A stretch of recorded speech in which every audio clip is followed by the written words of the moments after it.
করছো? তুমি জেগে আছো? কখন এলে? বাবা, এ যে দেখি কথাও বলে। কিছু বলবে? শুনেছি মানুষ যখন প্রেমে পড়ে তখন চোখ থাকতো মানুষ অন্ধ হয়। তোমার সেরকম কিছু ঘটনা আছে নাকি? থাকলেও আমার জীবনে সেটা কোনো ঘটনাই নয়। তবে বলতে পারো মস্ত বড় একটা দুর্ঘটনা।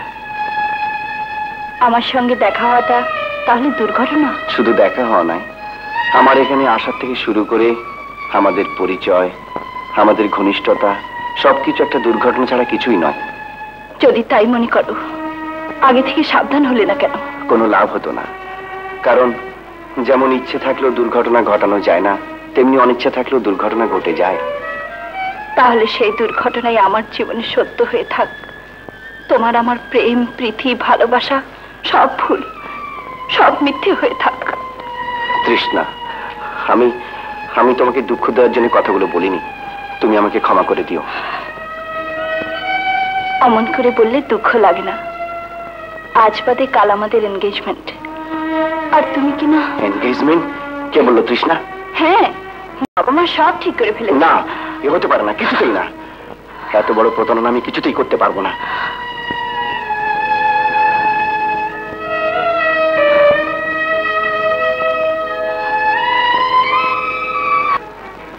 প্রয়োজন মনে করিনি। মানবতার দোহাই দিয়ে একটা অসুস্থ লোককে বাঁচাবার জন্য আপনি আমাকে এখানে নিয়ে এসেছিলেন, কিন্তু দিনের পর দিন একটা মেয়ের সঙ্গে প্রেম করতে হবে, একটা নিরপরাধ মেয়ের সঙ্গে বিয়ের খেলা খেলতে হবে, এমন তো কোনো কথা ছিল না আপনার সঙ্গে। তুমি তো ভয় পাচ্ছ কেন? এনগেজমেন্ট মানেই তো আর বিয়ে না। আর ধরো নেহার যদি তোমাকে বিয়েটা করতে অসম্ভব, তার আগেই আমি এখান থেকে চলে যাব।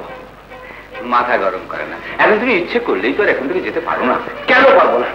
কারণ তুমি নিজেই তোমার নিজের সৃষ্ট জালে ধরা পড়েছ। কি বলছেন? ঠিকই বলছি। মনে রাখো, তুমি বিপ্লব সেজে এখানে এসেছ, বিপ্লব বলে নিজেকে নিজের পরিচয় দিয়েছ। তোমাকে কেউ এখানে জোর করে নিয়ে আসেনি।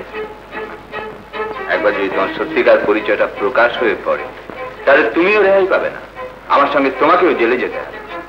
তাই সমস্ত আজে বাজে চিন্তা ছেড়ে দিয়ে আমি যা বলছি তাই করো।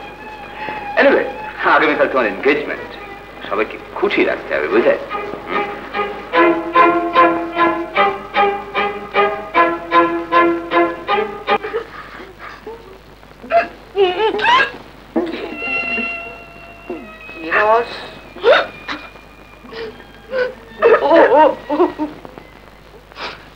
কান্দিস না, কান্দিস না।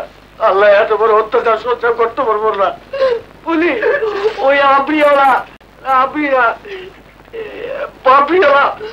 পাপড়িওয়ালা বিচার আল্লাহ করবো। ওরা যদি একবার আমি হাতের কাছে পাই না, মানে ওরা বাবরি কাইটা মানে সাবান দিয়ে তোমায় আমি রাস্তায় বিচার এলাবো। তুই একটু চিন্তা করিস না।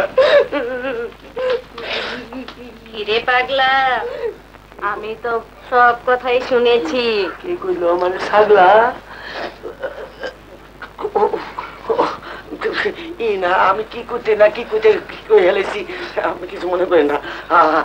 আপনার একটা পাও ধরি, দুইটা পাও ধরে আমার মাফ করে দিন, মাফ করে দিন, আমার মাফ করে দিন। না রে পাগলা, আমিও তোদের সঙ্গেই আছি। হ্যাঁ, কোন কি?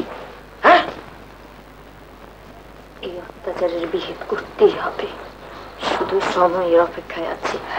নে হাত মিলা। আল্লাহ রহমতে মিলাই হেলান। বেশিক্ষণ মিলেন না, গাবে না, কাটো লোহার দিকে। ওটাও